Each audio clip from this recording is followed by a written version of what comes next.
Welcome to this video presentation here at Glenbourne's, and here we have the Mini 3-door hatchback on a 17 plate, as you can see. I'm going to start off firstly by showing you around the outside of the car, and then we'll hop in and run through some controls on the inside of it. From the outside you can see it's a 3-door car. We're going to start off inside its boot space first of all. As we approach the back of the car, you can see, given the nature of the vehicle, we've got plenty of boot space available. You can increase that space by folding down either or both of those rear seats as well. Okay, so we're just going to work our way back around to the front of the car, and then we'll hop in, and as I mentioned, we'll run through some of the controls on the inside of it from there. Now that we've done a full circle though, you can see it's in fantastic condition the whole way round. Just briefly before we climb in, I think it's well worth seeing the interior from this exterior point of view. There's plenty to run through on the dashboard, so let's hop in and we'll do that now. Okay, now that we're inside the car, we're going to start with the dials first of all. On the left-hand side, we have the rev counter, we have the speedometer in the centre, and the fuel gauge on the right-hand side.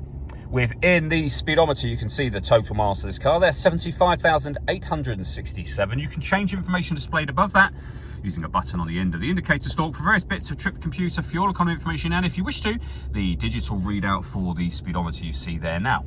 Over into the centre, we have the stereo. So menu button will take you to the menu. You can use this dial to access anything on here. So vehicle information menu, your multimedia where you've got your USB and auxiliary inputs. We have the radio there. FM, AM and DAB, as you can see. You can pair up your phone.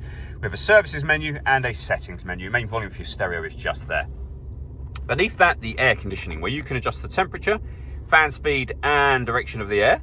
You can turn your air conditioning off and on again from here. You can recirculate the air that's in the car. That's a great way of heating it up or cooling it down quickly, depending on the temperature you've set just here. We have a heated rear screen. We can turn off the stop and start system for the car.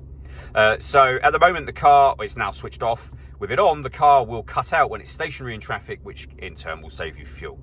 This is where you start and stop the engine itself. We have our traction control, 12-volt charging socket, USB and auxiliary inputs, and the gear lever for the 6-speed manual gearbox.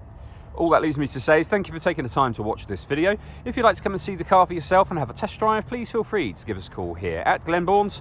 We'd love to hear from you soon.